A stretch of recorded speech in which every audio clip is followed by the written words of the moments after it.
क्या ईरान के लिए उल्टी गिनती शुरू हो चुकी है? क्या मिडिल ईस्ट में एक ऐसा बवंडर उठने वाला है जिसकी तबाही का अंदाजा लगाना भी मुश्किल है?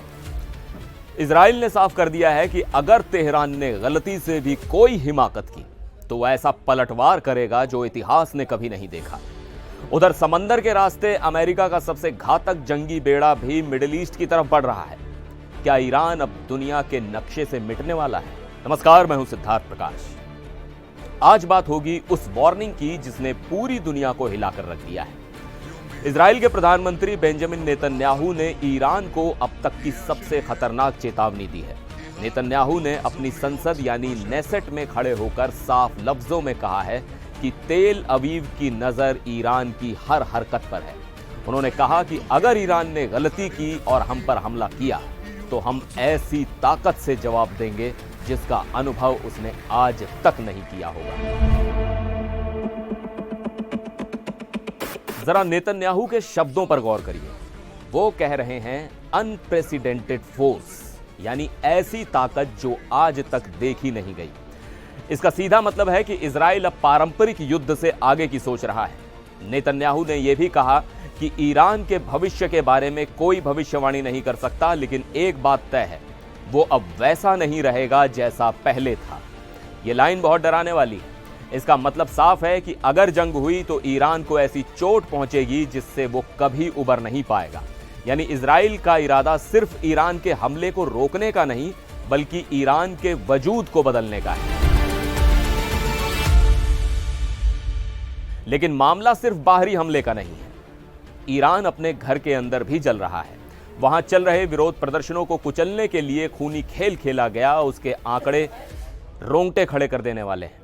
रिपोर्ट्स के मुताबिक ईरान में क्रैकडाउन में कम से कम 4000 से ज्यादा लोग मारे गए हैं। जी हां, 4000 से ज्यादा लाशें। अमेरिका की human rights activist news agency का दावा है कि 26,000 से ज्यादा लोगों को गिरफ्तार किया गया है। मरने वालों में 3,786 तो सिर्फ प्रदर्शनकारी थे और सबसे दुखद बात यह है कि इसमें 28 बच्चे भी शामिल थे। ईरान ने इंटरनेट बंद कर रखा है ताकि दुनिया को इस कत्लेआम की खबर ना लगे, लेकिन सच अब बाहर आ रहा है। इजराइल की धमकी और ईरान के अंदरूनी हालात के बीच अमेरिका ने भी अपनी चाल चल दी है। प्रेसिडेंट डोनाल्ड ट्रंप ने ईरान के लिए 2 रेड लाइंस खींच दी हैं। पहला, शांतिपूर्ण प्रदर्शनकारियों की हत्या, और दूसरा, बड़े पैमाने पर फांसी की सजाएं। जैसे ही ये रेड लाइंस क्रॉस हुई, अमेरिका ने अपना सबसे ताकतवर हथियार मिडिल ईस्ट की तरफ मोड़ दिया है। शिप ट्रैकिंग डेटा से पता चलता है कि परमाणु शक्ति से लैस USS Abraham Lincoln aircraft carrier strike group अब तेजी से मिडिल ईस्ट की तरफ बढ़ रहा है। यह वही जंगी बेड़ा है जो कुछ दिन पहले तक साउथ चाइना सी में चीन को आंखें दिखा रहा था, लेकिन अब यह मलक्का स्ट्रेट पार करके ईरान की तरफ बढ़ रहा है। अकेला लिंकन नहीं आ रहा, उसके साथ तबाही का पूरा सामान है। ट्रैकिंग डेटा के मुताबिक guided missile destroyer USS Frank E Peterson junior, USS Michael Murphy और यूएसएस स्प्रुआंस भी इस बेड़े में साथ है।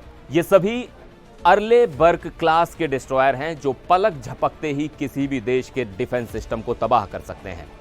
सैन डिएगो से निकले इस बेड़े को मिडिल ईस्ट पहुंचने में अभी कुछ दिन लगेंगे, लेकिन इसके आते ही खाड़ी देशों का समीकरण पूरी तरह बदल सकता है। अभी तक उस इलाके में कोई अमेरिकी एयरक्राफ्ट कैरियर नहीं था, जिससे ईरान थोड़ा बेखौफ था, लेकिन अब अमेरिका और इजराइल दोनों तरफ से घेरने की तैयारी में है। एक तरफ नेतन्याहू की अभूतपूर्व ताकत वाली धमकी और दूसरी तरफ समंदर में अमेरिका का जंगी बेड़ा।